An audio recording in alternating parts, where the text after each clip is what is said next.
Hello friends, कैसे हो सभी लोग। उम्मीद है सब लोग बहुत अच्छे होंगे, मस्त होंगे और अच्छे से पढ़ाई कर रहे होंगे। हरीज एकेडमी में आपका स्वागत है। और हम लोग साइंस जो है बहुत अच्छे से कंप्लीट किए हैं।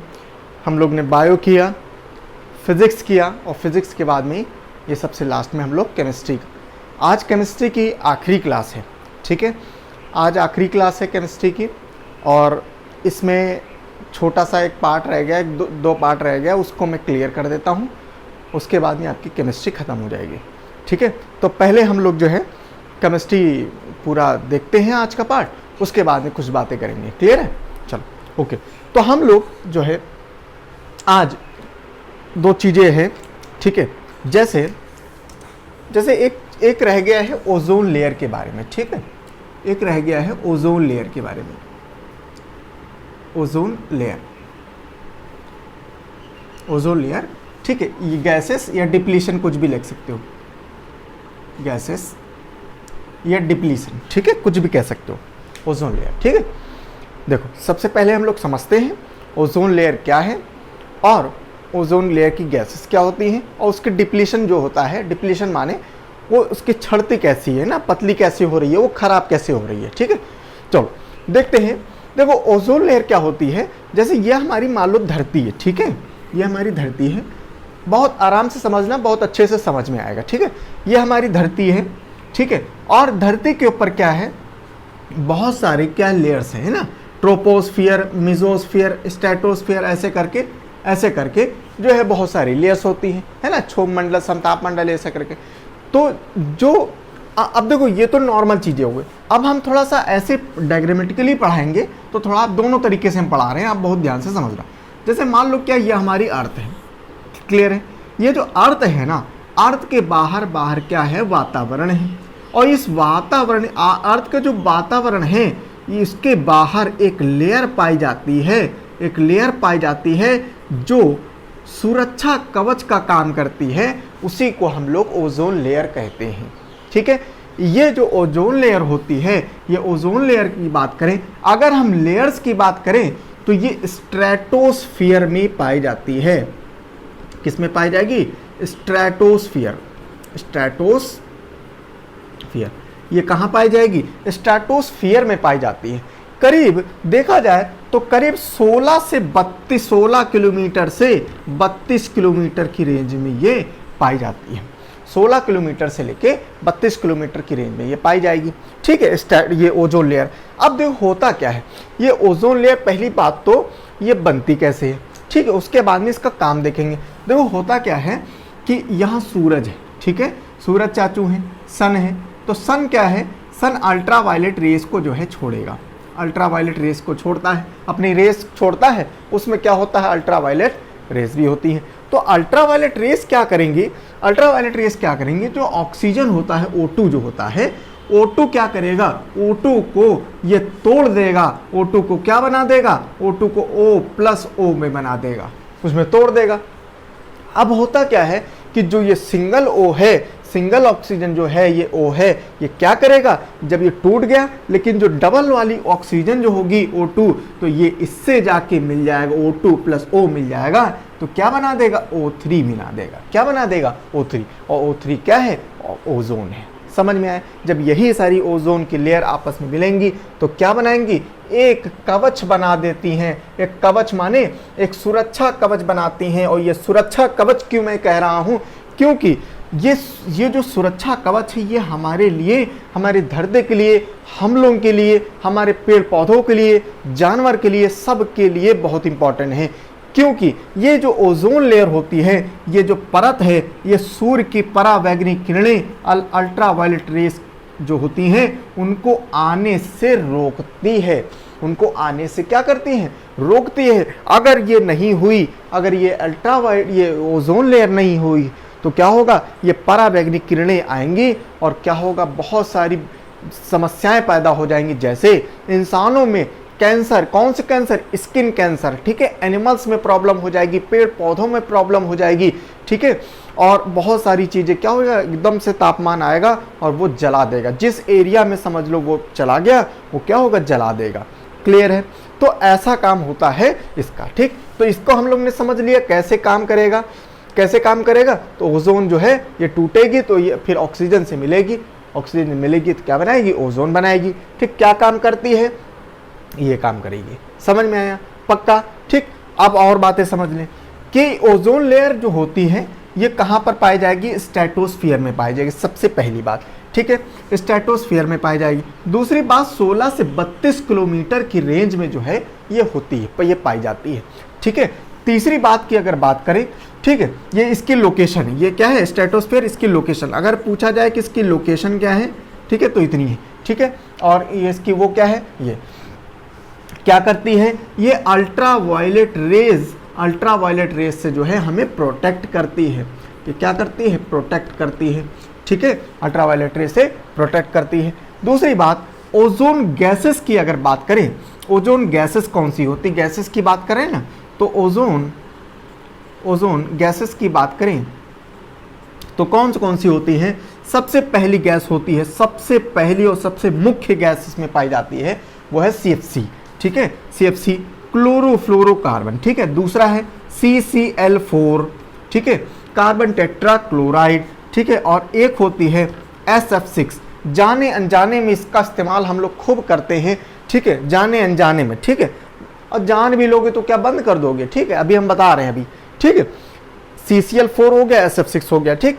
हम लोग जरा 2-3 बातें इसमें जरा समझते हैं, ठीक है, इसमें 1-2 बातें समझते हैं इनके बारे में, CFC और CCl4 इसके बारे में, ठीक है, एक बातें समझते हैं क्योंकि एग्जाम पॉइंट ऑफ व्यू से इंपॉर्टेंट भी है, ठीक है। चलो अब हम लोग समझते हैं कि जैसे CFC, हालांकि कल हम लोग ने बहुत अच्छे से CFC के बारे में पढ़ा था, ठीक है, हम लोग ने CFC के बारे में पढ़ा था, लेकिन आज हम लोग चूंकि इसके बारे में पढ़ रहे हैं इस वजह से हम लोग समझ लेते हैं, ठीक है।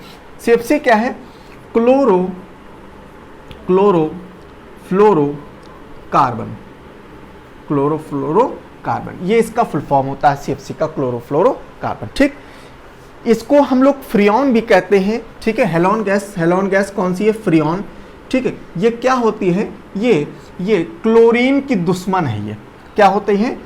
क्लोरीन जो होती है, क्लोरीन, ये क्लोरीन की एनिमी है, दुश्मन है ये, ठीक है, ठीक। क्लोरीन की दुश्मन है, ये एनिमी है। कौन सी गैस? CFC गैस, ठीक है। CFC गैस क्या है? क्लोरीन की दुश्मन है। और ये जानते हो ये क्या करती है?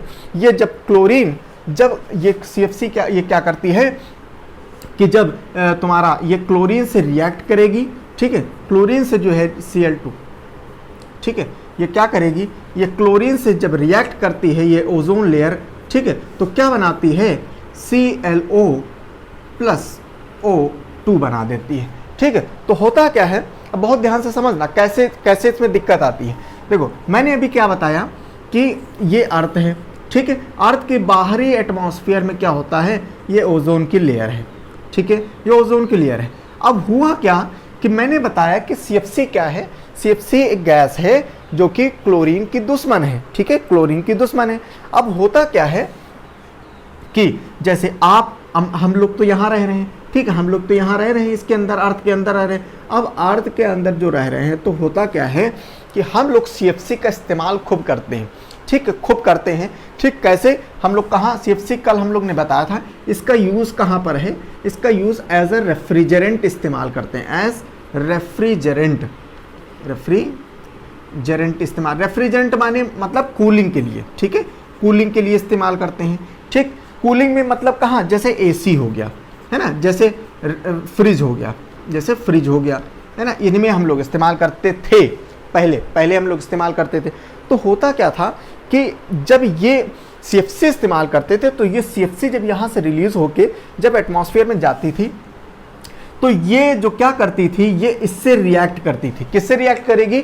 इससे। और मैंने बताया क्लोरीन से, क्लोरीन की दुश्मन है, तो क्या होगा? यही क्लोरीन जो है ये क्या करेगी? ये ओजोन से रिएक्ट करेगी, बनाएगी क्या? ClO और O2 बना देगी। O2 बना देगी मतलब क्या होगा? ये ओजोन लेयर की क्या हो जाएगी? डिप्लीशन हो जाएगी, क्षति हो जाएगी। और क्षति होने के कारण कि मान लो क्या है, जैसे मान लो इतनी मोटी लेयर होती थी, है ना, इतनी मोटी लेयर था, मान लो क्या हुआ, यहाँ पर रिएक्ट कर रही, यहाँ रिएक्ट करने की वजह से क्या होगा? यहाँ की परत कैसी हो गई? या तो यहाँ परत हट गई, या तो यहाँ परत हट गई तो हटेगी तो क्या होगा, यहाँ पर जैसे ही सूरज की किरणें आएंगी तो यहाँ पर सामने जो भी देश होगा, ठीक है, उसके लिए ये क्या हो जाएगा, घातक हो जाएगा। जैसे सबसे पहले कहाँ पर देखी गई, अंटार्कटिका में, ठीक है, कहाँ पर देखा गया, अंटार्कटिका में, ठीक है, ओजोन होल हुआ था ना, ओजोन हुआ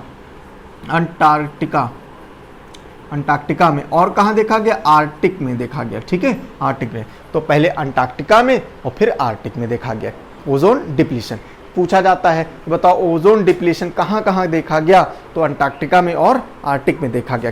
किसके कारण, इसी वजह से, जैसे ये हुआ था Cl2 जब ओजोन से टकराई तो Clo बना दिया और O2 में बदल दिया, तो ओजोन जो है O3 होती है लेकिन क्या है, ऑक्सीजन में बदल दिया, जिसकी वजह से ऑक्सीजन वहाँ रह गई। ऑक्सीजन थोड़ी अल्ट्रावायलेट रेज को रोक पाएगी, वो क्या रोक पाएगी, ओजोन रोक पाएगी।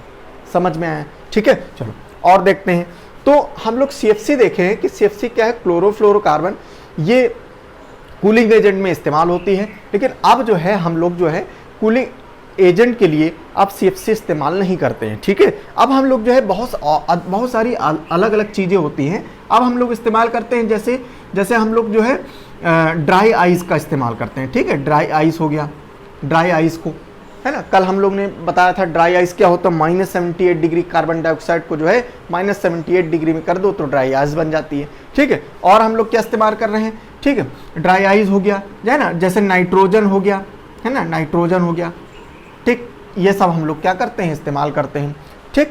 ये हमारी जो है फ्रिज में और AC में इस्तेमाल करते हैं ताकि ठंडा बना रहे। क्लियर है, चलो ये हो गया तुम्हारा CFC। और कौन सी गैस रिस्पॉन्सिबल है ओजोन डिप्लीशन में, ठीक है, और कौन सी गैस रिस्पॉन्सिबल है, एक तो CFC हो गया, दूसरी होती है CCl4, carbon tetra chloride,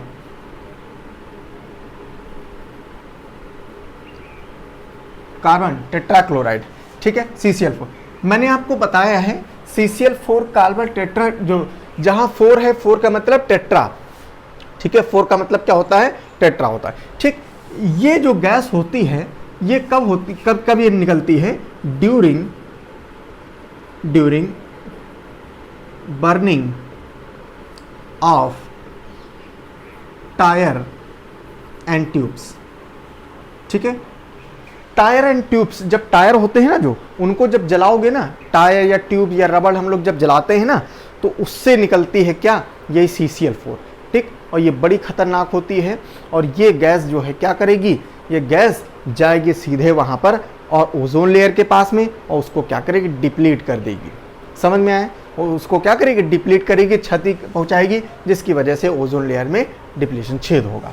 clear है, चलो और कौन सी हम लोग देखा, SF6 है ना, सल्फर हेक्साफ्लोराइड, ठीक है, सल्फर हेक्साफ्लोराइड, ठीक है। देखो हम लोग ने कल बात करा था कि जहां 6 है मतलब हेक्सा, है ना, 6 माने हेक्सा। अब जाने अनजाने में ये हम लोग बहुत इस्तेमाल करते हैं, ठीक है। सल्फर हेक्साफ्लोराइड कहाँ कहाँ इस्तेमाल होती है पहले लिख लो, ठीक। जैसे कहाँ, जैसे हम लोग शेविंग फोम में इस्तेमाल करते हैं, ठीक है, शेविंग फोम इस्तेमाल करते हैं ना, दाढ़ी बनाने के लिए जो शेविंग फोम आता है, ठीक है, उसमें भैया ये SF6 पड़ी वो होता है, ठीक है। और कहाँ होता है, जैसे वो शेविंग फोम हो गया, और उसके अलावा उसका नाम नहीं याद आ रहा है, जो आपने देखा होगा पार्टी स्प्रे कहते हैं उसको, पार्टी स्प्रे के बारे में थोड़ा जान लो। पार्टी स्प्रे आपने देखा होगा, जैसे बर्थडे होता है ना, बर्थडे होता तो एक बॉट ऐसे लाते हैं तो स्प्रे कर देते हैं, पूरा फॉग बन जाता है ना, रुई के जैसे पूरा फॉग बन जाता है, उसको कहते हैं पार्टी स्प्रे। इस पार्टी स्प्रे में SF6 होता है और ये चीज़ बहुत ज्वलनशील होता है, इतनी बात समझ लो, ठीक है, इतनी बहुत ज़्यादा ज्वलनशील, इन्फ्लेमेबल होता है, ठीक है। पता चला भैया बर्थडे बना रहे हैं, ठीक है, एकदम से ऐसे कर दी, ऐसे झुका है, कैंडल जल रही, एकदम से ऐसे झुका केक काटने के लिए, ऐसा पूरा बाबा बना दिया उसको, है ना, जैसे झुका एकदम से आग पकड़ लेगा, ठीक है, मतलब अड्डे तो चपड़ गंजे बन गए, समझ लो। तो ये पार्टी स्प्रे में इसको जो है इस्तेमाल ना करा करें, ठीक है। ये पढ़े लिखे लोग होते हैं, उनको बताओ तब भी जो है इस्तेमाल ही करते हैं, ठीक है। बहुत खतरनाक होता है। इसमें आपने बहुत सारे वीडियोस भी देखे होंगे, ठीक है। बहुत बार ऐसी घटना हो जाती है कि इसमें क्या होता है, ये पार्टी फोम डाल देते हैं और डालने के बाद पता चला बर्थडे हुआ या कोई ऐसा ओकेशन हुआ, आग के पास गए और तुरंत क्या हुआ, आग लग जाती है, ठीक है। बहुत ज़्यादा ज्वलनशील होता है ये, ठीक है। पार्टी स्प्रे हो गया, शेविंग फोम हो गया, है ना, शेविंग फोम हो गया। और कहाँ, जैसे डियो, परफ्यूम्स में होता है ना, परफ्यूम्स में, है ना, उसमें तुम्हारा डियो में होता है, ठीक है। परफ्यूम में हो गया, डियो हो गया, ठीक है। और तुम्हारा जैसे स्प्रे पेंटिंग आप लोग करते हैं, जैसे बहुत लोग करते हैं स्प्रे पेंटिंग में भी ये खूब इस्तेमाल होता है, समझ रहे हो। स्प्रे पेंटिंग में भी खूब ये इस्तेमाल होता है SF6, ठीक। तो जैसे मैंने बताया ना कि जाने अनजाने में तो आप करते हो, लेकिन अब जान गए तो अब बंद कर दो, ठीक। अब बंद कर दो इनका इस्तेमाल करना, ठीक। शेविंग फोम में पाया जाता है, पार्टी स्प्रे में पाया जाता है, परफ्यूम देखो वैसे भी खतरनाक है और ओजोन को जो डिप्लीशन कर रहा है वो तो कर ही रहा है, समझ रहे हो। तो ये सारी चीज़ें जो है ये होती हैं, ठीक। ये 3 गैसेस हैं जो मुख्य जो है इंपॉर्टेंट होती हैं। अच्छा, दूसरी बात, ओजोन लेयर जो होती है, ओजोन लेयर, इसके थिकनेस जो है, इसके थिकनेस माने मोटाई, जो हम लोग हैं इसको डॉप्सन यूनिट में नापते हैं। किस में नापते हैं? डॉप्सन यूनिट में, ठीक। डॉप्सन इकाई में नापा जाता है, ठीक है। Ozone thickness of ozone layer is measured in Dobson unit, ठीक है। डॉप्सन इकाई में नापते हैं।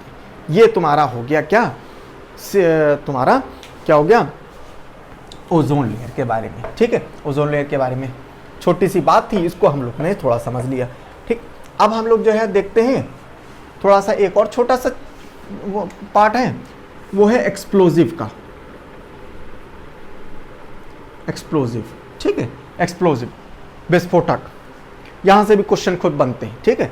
एक्सप्लोजिव के बारे में जरा थोड़ा समझ लेते हैं।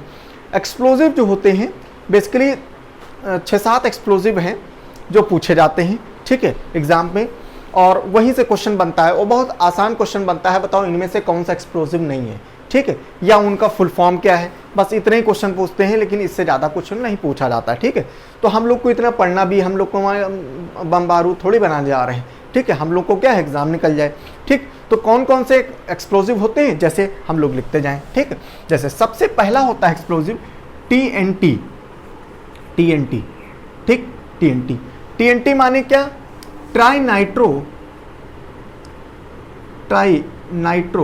ट्विलीन, ठीक है। ट्राई नाइट्रो ट्विलीन, ये होता है तुम्हारा पहला TNT, ठीक है। नंबर 1 हो गया ट्राई नाइट्रो ट्विलीन। अच्छा, ये जो TNT होता है ये बेसिकली क्या होता है, ये ट्विलीन के साथ में क्या मिलाते हैं, H2SO4 प्लस HNO3। अगर हम ये ट्विलीन के साथ में H2SO4 और HNO3 जो है सल्फ्यूरिक एसिड और नाइट्रिक एसिड, ये दोनों मिला दें तो क्या बन जाता है, TNT बन जाता है। क्या यही है बॉम्ब, समझ रहे हो, ये एक्सप्लोजन कर देगा। क्लियर है, बस यही चीज़ पूछी जाएंगी बहुत ज़्यादा। आपको क्या पूछा जाएगा, बहुत ज़्यादा पूछा जाएगा, इसका फुल फॉर्म क्या है, ठीक है, और ये मतलब TNT जो है इसका वो है कि नहीं, ठीक है, एक्सप्लोजिव है कि नहीं, ठीक। दूसरा हो गया तुम्हारा जैसे TNG है ना, ये होता है ट्राई नाइट्रो ग्लिसरीन, ठीक है, ग्लिसरीन, ट्राई नाइट्रो ग्लिसरीन। ये जो ये TNG है ना, ये TNG फॉर्म्ड बाय, ये सबसे पहली बात आप ये समझ लो कि ये जो ग्लिसरीन है, ग्लिसरीन से याद रखना, ग्लिसरीन कैसी होती है, लिक्विड फॉर्म में होती है ना, लिक्विड फॉर्म में होती है। और थोड़ा सा कह सकते हैं हम लोग जो है ये लिक्विड फॉर्म में होती है और चमकदार होती है और चिकनी होती है, ठीक है, कौन, ग्लिसरीन, ठीक है। जिसकी वजह से इसको हम लोग नोबल ऑयल भी कहते हैं, नोबल ऑयल, इसको हम लोग नोबल ऑयल भी कहते हैं, और इसको हम लोग नोबल ऑयल भी कहेंगे, है ना। और दूसरी बात, अब इसको जो है अब हम लोग इसको आम भाषा में इसको कहते हैं डायनामाइट।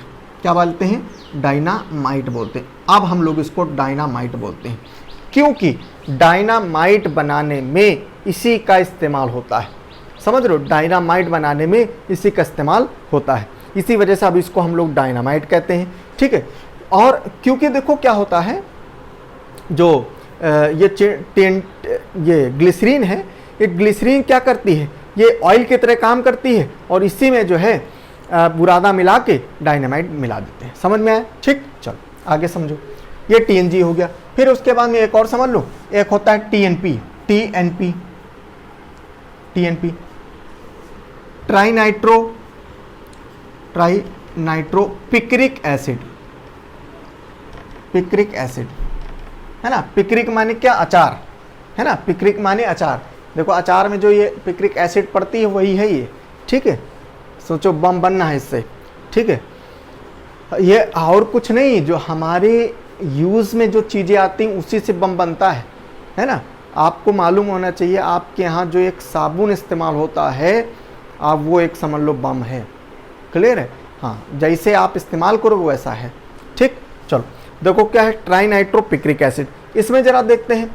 सबसे पहली बात तो है इसमें क्या है, यही पूछा जाता है कि ट्राइनाइट्रो पिक्रिक, इसका फुल फॉर्म क्या होता है, तो इस फुल फॉर्म क्या होगा इसका? ट्राइनाइट्रो पिक्रिक एसिड, बस इसका और कुछ नहीं इसमें पूछा जाता है। ठीक है, एक बहुत इंपॉर्टेंट है वो है RDX। ठीक है, RDX के बारे में खूब पूछा जाता है। RDX के बारे में पूछा क्यों जाता है? क्योंकि उसका कारण है। क्या कारण है समझते हैं जरा। RDX सबसे पहला क्वेश्चन तो इसका फुल फॉर्म ही है। ठीक, फुल फॉर्म इसका क्या है? Research and development explosive, research and development explosive. ऐसा लग रहा है कोई संस्था का नाम है ना, ऐसा लग रहा है कोई संस्था का नाम है। ठीक है, बहुत भयानक बम तो नहीं होता है ये। ठीक है, बहुत भयानक बम तो नहीं होता, लेकिन इतना हल्का भी नहीं होता है कि पता लेके ऐसे ऐसे करके बैठ के देख रहे हो कब दगेगा है ना, तब तो बना देगा भुट्टा। समझ रहे हो?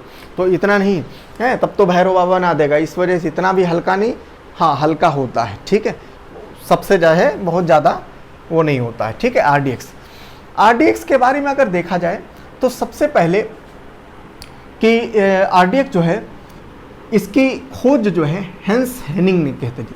ठीक है, हेंस हेनिंग ने करी थी। ठीक है, हेंस हेनिंग जो है ये बेसिकली जर्मनी के रहने वाले हैं, ठीक है, जर्मनी के रहने वाले हैं। दूसरी बात, इसका जो क्वेश्चन जो मेन बनता है, एक तो इससे बन गया। ठीक है, और खोज वो तो जितना नहीं पूछा जाता है, लेकिन ये RDX जो है इसके कई और नाम हैं, इस वजह से ये ज़्यादा इंपॉर्टेंट है। ठीक है, इसके अदर नेम क्या है? Other name. ठीक है, अदर नेम की अगर बात करें तो सबसे पहले जैसे इसको हम लोग साइक्लोनाइड भी कहते हैं। ठीक है, इसको हम लोग क्या बोलते हैं? साइक्लोनाइड। हाँ ठीक है, साइक्लोनाइड ही कहते हैं, साइक्लोनाइड। ठीक है, इसको हम लोग साइक्लोनाइड कहते हैं। ठीक, पहली बात साइक्लोनाइड कहते हैं। दूसरी बात और क्या कहते हैं? पहला नेम हो गया, अदर नेम है ना, अदर नेम साइक्लोनाइड। दूसरी बात, इसको हम लोग जो है इसको हम लोग प्लास्टिक बॉम्ब भी कहते हैं। प्लास्टिक बॉम्ब है ना, चवन्नी वाला है ना। और दूसरा सिंटेक्स बॉम्ब, सिंटेक्स बॉम्ब। ठीक है, सिंटेक्स। इसको हम लोग कहते हैं वाइट क्रिस्टलाइन पाउडर,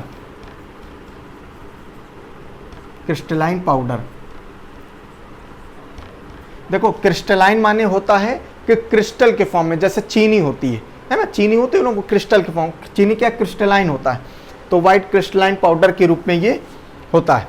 ठीक है, सिंटेक्स बॉम्ब भी इसको कहते हैं, साइक्लोनाइड भी कहते हैं। समझ रहे हो? तो ये सारी चीज़ें जो हैं इस्तेमाल होती हैं। ठीक है, और ये सारी चीज़ें इसी वजह से इसका नाम जो है ज़्यादा क्वेश्चन एग्जाम में पूछा जाता है। ठीक है, RDX में research and development explosive, hence Hanning Germany द्वारा जो है ये खोजा गया। ठीक है, ये इसके दूसरे नाम है। ठीक है, चलो एक आता है gun powder. Gun powder, gun powder, gun powder क्या है? गन पाउडर कुछ नहीं, इसकी पहली बात तो खोज जो है रॉजर बेकन ने करी, ठीक है।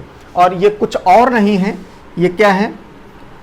KNO3, समझ रहे हो? KNO3 जो है वही होता है, उसी से गन पाउडर बनता है, ठीक है। बस यही जो है इंपॉर्टेंट है गन पाउडर में, ठीक है। चलो अब हम लोग दो फर्टिलाइजर के बारे में देखते हैं, दो फर्टिलाइजर के बारे में। दो फर्टिलाइजर भी हम लोग इसी में पढ़ लेते हैं। एक होता है अमोनियम नाइट्रेट, अमोनियम नाइट्रेट, इसी को हम लोग NPK के फॉर्म में होता है, NPK, ठीक है, नाइट्रोजन, फास्फोरस और पोटेशियम। पूछा जाता है कि NPK जो है, ये पहली बात अमोनियम नाइट्रेट क्या है? ये फर्टिलाइजर है। दूसरी बात, ये किस रेशियो में होता है, इसका मतलब इसमें क्या क्या कंटेंट होता है, दूसरा क्वेश्चन, तो NPK के फॉर्म में होता है। दूसरा, इसका रेशियो क्या होता है? तो इसका रेशियो होता है 4:2:1, ठीक, ये इसका रेशियो होता है। यही क्वेश्चन इसमें पूछा जाएगा, ठीक है। एक आता है यूरिया, एक आता है यूरिया, ठीक है। तो यूरिया का फुल फॉर्म क्या होगा? सबको मालूम है, NH2CO, ठीक है। एक होता है DAP, ठीक है, DAP, ठीक है, DAP तो डाई अमोनिया फॉस्फेट, ठीक है, डाई अमोनिया फॉस्फेट, ठीक। तो ये तुम्हारे हो गए क्या? फर्टिलाइजर। ये एज अ फर्टिलाइजर जो है ये इस्तेमाल होते हैं, समझ में आया, ठीक है। तो ये जो है तुम्हारा ओजोन लेयर हो गया, एक्सप्लोजिव कर लिया हम लोग ने, और फर्टिलाइज़र के बारे में हम लोग ने कर लिया, ठीक है। ये तो 3 फर्टिलाइजर्स हैं, उर्वरक हैं। इसके बाद में अब जो है तुम्हारी जो है क्लास ख़त्म होती है, और यहाँ से मैं केमिस्ट्री भी ख़त्म कर रहा हूँ, क्योंकि मैं समझता हूँ कि जितना जो एग्ज़ाम पॉइंट ऑफ व्यू से इम्पॉर्टेंट था वो हम लोग ने बहुत अच्छे से किया है, ठीक है। और केमिस्ट्री ख़त्म होते ही, ठीक है, जो है आपका साइंस में बहुत एक मेजर पोर्शन, मतलब मेजर क्या कह सकते हैं, पूरा ही समझ लो ख़त्म हो गया है, ठीक है।